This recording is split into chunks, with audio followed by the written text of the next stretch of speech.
Vivemos na era das soluções rápidas. Para cada dor, uma pílula.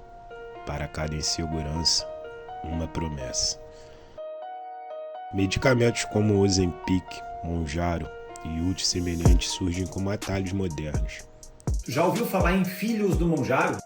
É isso mesmo, as canetas para emagrecimento aumentam a fertilidade e podem reduzir o efeito das pílulas anticoncepcionais. A tirzepatida melhora a resistência insulínica, reduz a inflamação, melhora o eixo hormonal e devolve a ovulação que muitas vezes não estava acontecendo e, portanto, aumenta a chance de fertilidade. A indústria farmacêutica não vende apenas medicamentos, ela vende expectativas, vende a ideia de que o corpo precisa ser corrigido, de que a presa vale mais do que o cuidado. Indústria farmacêutica. O molde perfeito. O verão chegou. Para muitos, é a estação da liberdade, do sol e do mar. Mas para ela, assim como para milhões de pessoas, este é o momento de enfrentar o júri mais cruel, o espelho.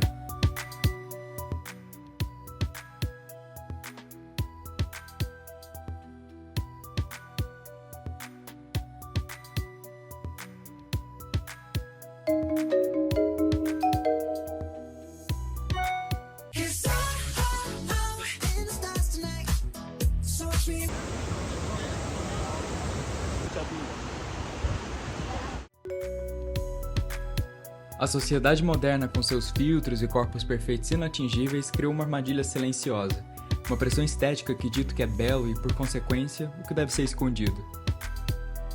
Remédios para emagrecer, supressores de apetite e suplementos alimentares inundam o mercado, muitas vezes prometendo soluções rápidas para problemas complexos que, na verdade, envolvem saúde mental e pressão social.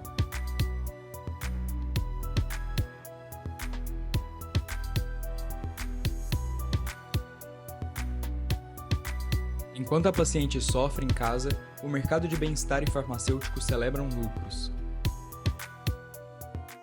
Esses remédios, originalmente desenvolvidos para tratar doenças específicas, passaram a ser consumidos de forma indiscriminada, impulsionados por redes sociais, padrões estéticos e reais e campanhas que silenciam os riscos.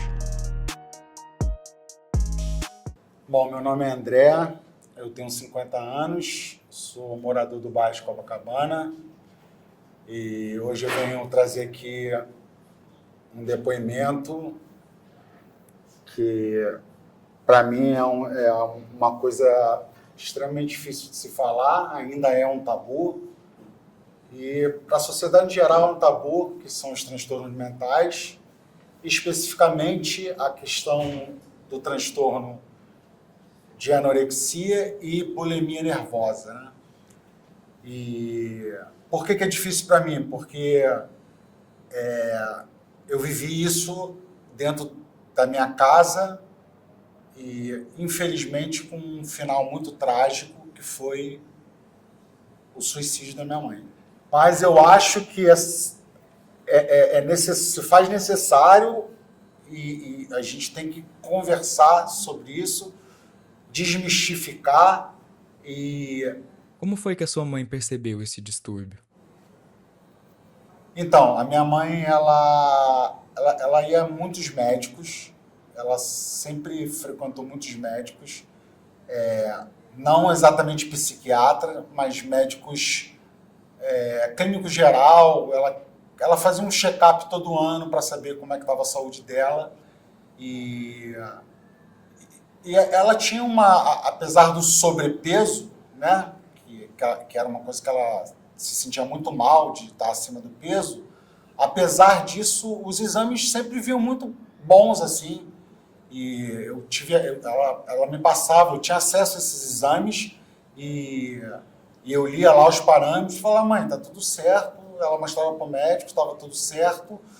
Ou seja, ela tinha uma condição, apesar do sobrepeso, ela tinha uma condição de saúde boa. Como começou o distúrbio dela? Então, ela reclamava muito de dor no estômago e ela tinha uma... eu perguntava para ela como é que era essa dor, ela falava que era como como se tivesse um ácido corroendo o estômago dela, e uma sensação também de refluxo que queimava o esôfago. E aí, assim, eu comecei a achar aquilo bem estranho, né? Assim, e até que ela foi numa consulta para falar dessas dores essas que ela dizia que, não, filho, não tem nada a ver com gastrite, é pedra na vesícula. Eu falava, não, mas como você sabe que é pedra na vesícula? Até que ela foi a um médico, e um médico virou para ela e falou, olha, assim, eu vou te passar um exame, que é um exame chamado endoscopia. Ela fez endoscopia, não, assim, tinha uma gastrite leve. Essa questão do refluxo é porque ela comia muito deitada e a comida voltava. E o médico falou, olha, eu sou clínico geral e eu gostaria que a senhora procurasse um psiquiatra. E através desse psiquiatra é que a coisa complica, porque ele traz uma nova informação. Informação essa que foi pra gente, foi assim, a gente ficou em pânico. Quando fala a gente, eu e os meus irmãos, que ela era portadora de um transtorno chamado transtorno afetivo bipolar, e que ela sofria de compulsão e bulimia nervosa. Ou seja, no mesmo dia ela recebeu 3 diagnósticos. E aí eu fui atrás de procurar entender isso, né? Como era a relação pelo corpo dela? Ela se comparava? Sim, ela era muito cruel com ela, assim. Ela era uma mulher baixa, né, de estatura mediana, assim, baixinha. Ela tinha seios muito grandes, assim. Antes mesmo de eu nascer, eu sou primogênito, ela já tinha seios grandes. Ela falava que aquilo incomodava ela, que não tinha sutiã, que a dor nas costas dela era devido àquilo, enfim, e que ela ia operar. Até aí tudo bem, ela operou. Só que assim, a coisa não ficou só na questão do seio. Aí ela já começou com umas coisas. Não, mas aí tem minha barriga também, que eu vou tirar, fazer uma lipo, e tem mais essa parte aqui que eu vou preencher do culote, e isso. E aí eu comecei a pensar assim, pô, isso aí já não passa mais, é uma questão psicológica, né? Uma questão de não aceitação do corpo, né? E aí a relação era péssima, e não havia por parte do meu pai nenhuma cobrança. Pelo contrário, a cobrança era dela. Era uma cobrança dela. Como foi a roda cronológica dos fatos? Quanto tempo até ela recebeu o diagnóstico? Ela demorou uns 8 anos, porque o diagnóstico não é fácil de ser feito. Não tem um exame, como a gente tem exames clínicos para medir o açúcar no sangue, ou quando a gente quebra o braço, a gente tira um raio-x e vê o osso que está quebrado. Não existe exame para medir, calcular transtornos mentais. Não existe esse exame. Então, é uma coisa muito de acerto e erro.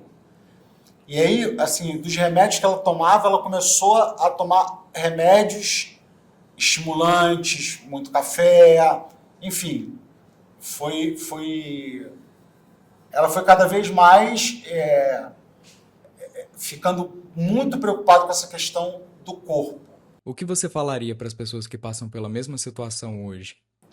Cara, o que eu falaria é que esse é um assunto tabu, mas é que a gente precisa colocar em pauta, e a sociedade tem que dar nome aos bois, porque por trás dessa indústria, dessa ditadura da magreza, tem um discurso muito cruel, que é o discurso do lobby das indústrias farmacêuticas, que ganham com isso. Então, eu acho que, fora essa questão da gente pensar na medicalização, é que a gente tem que pedir apoio aos nossos familiares, e se isso não for possível, aos nossos amigos, e sempre ter esperança, porque com amor acho que a gente consegue vencer esses tabus e esses preconceitos. O corpo reage, mas o mercado continua. Anualmente, a indústria farmacêutica fatura centenas de bilhões de reais globalmente, e uma fatia significativa desse valor vem da busca incessante pelo corpo ideal.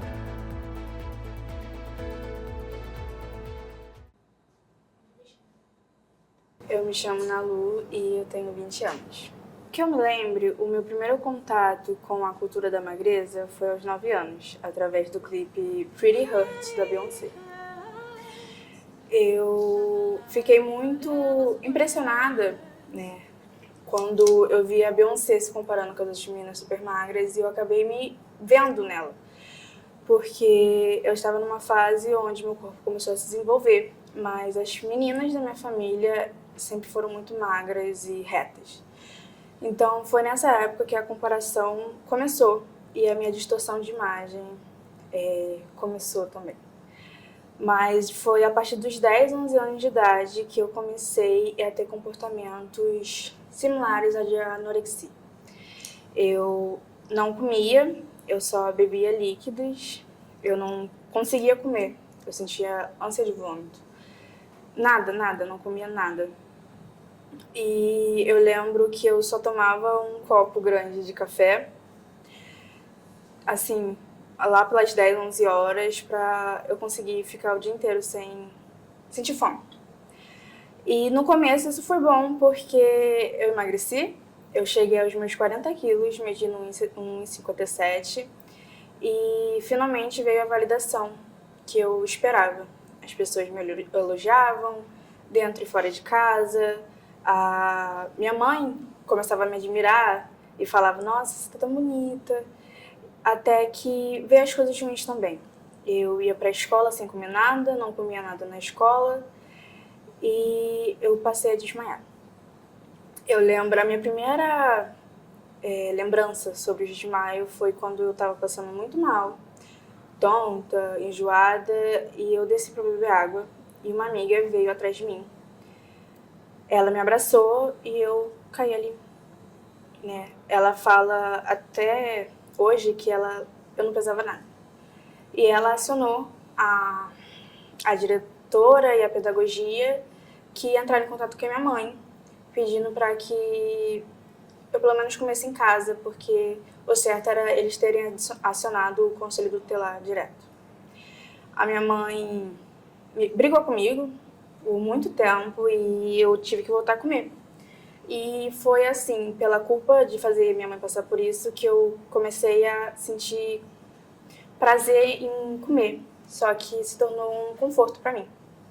Então, eu passei a comer sempre que eu me sentia frustrada, o que me fez engordar muito.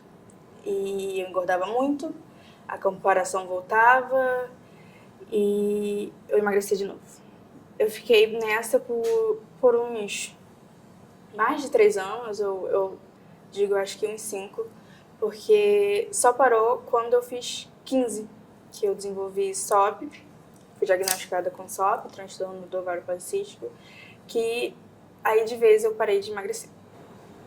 A sua família e a sua mãe nunca notou essa diferença do que poderia estar acontecendo com você? Tava, mas ela via isso como algo bom, porque eu tava emagrecendo. A minha mãe sempre foi muito magra e, querendo ou não, ela sempre foi muito vaidosa. Eu lembro que não era só com o meu corpo e meu peso, ela também não saía comigo se eu não estivesse vestida do jeito que ela queria. E foi com 15 anos que eu comecei a tentar vomitar. Mas eu não conseguia. Eu vomitava sem querer, mas quando eu tentava forçar vômito, eu não conseguia. Eu lembro que eu comia algodão, porque eu achava que fazia vomitar. Só que eu não vomitava, eu engolia. E eu fazia de tudo. Eu mexia na minha goela, eu até, assim, enfiar o dedo, a escova, só que eu nunca conseguia vomitar. E eu via isso muito da minha irmã, porque a minha irmã, ela tinha bulimia. Ela comia e vomitava. Depois comia muito e vomitava. E isso acabou afetando muito a minha imagem corporal. A sua irmã também apoiava você fazer isso? Não. A minha irmã,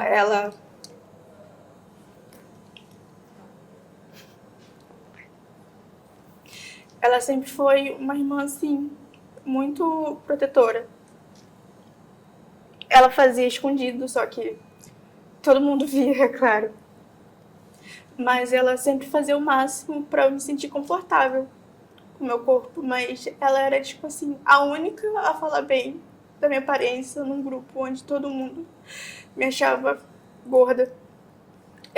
Eu lembro que ela também tem estrias e, por causa desse emagrecimento constante, eu acabei desenvolvendo muitas estrias. E eu lembro que, mesmo quando ela se olhava no espelho com ódio, ela me elogiava, porque ela sabia o peso, né? Que era se odiar. Assim, eu acredito que minha irmã me aliviou muito nesse sentido, porque eu me maltratava muito. Mas saber que ela me amava fazia com que eu fosse com mais calma nesse todo maus tratos comigo mesmo. E hoje em dia eu não tenho mais compulsão e restrição, porque os momentos de restrição duravam mais de 12 horas sem comer nada e eu desenvolvi gastrite. Então, se eu fico mais de 3 horas sem comer nada, eu passo mal. E isso foi o que me ajudou a comer. Porque eu não posso. Eu prefiro comer e não me olhar no espelho do que sentir dor. Né?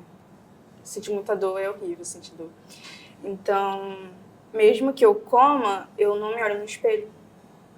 Eu não gosto de tirar foto de corpo inteiro, eu só tiro foto do meu rosto, eu só me olho no espelho que dá pra ver meu rosto. Porque eu sei que se eu encarar meu reflexo, o reflexo do meu corpo e das marcas que o transtorno alimentar deixou em mim, eu voltaria a ser cruel comigo e eu não mereço. Qual palavra de motivação para as pessoas que sofrem com a mesma situação que você passou? O que você tem para falar? Sim, uma coisa que eu penso muito hoje em dia é que eu deveria ter aprendido a me ouvir antes de ouvir as outras pessoas. Porque, no final de tudo, só você pode se salvar, só você pode se curar.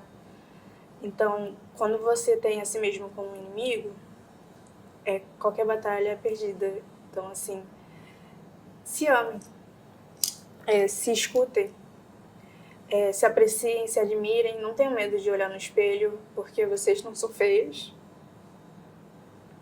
Vocês merecem sentir um amor que só vocês podem dar, né? Porque o pior punhal que pode estar no nosso coração é aquele que a gente segura. Obrigada. Que a gente aprenda aos poucos a cultivar dentro de nós aquilo que o mundo tantas vezes tenta roubar. Mas você não precisa caber em nenhum molde perfeito. Liberdade, valorização, confiança, paz.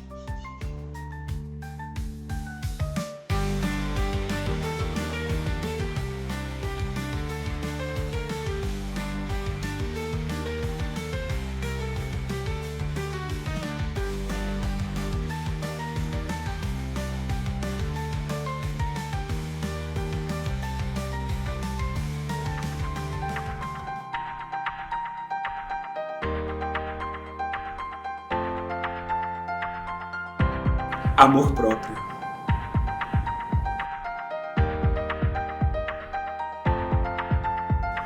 Aceitação.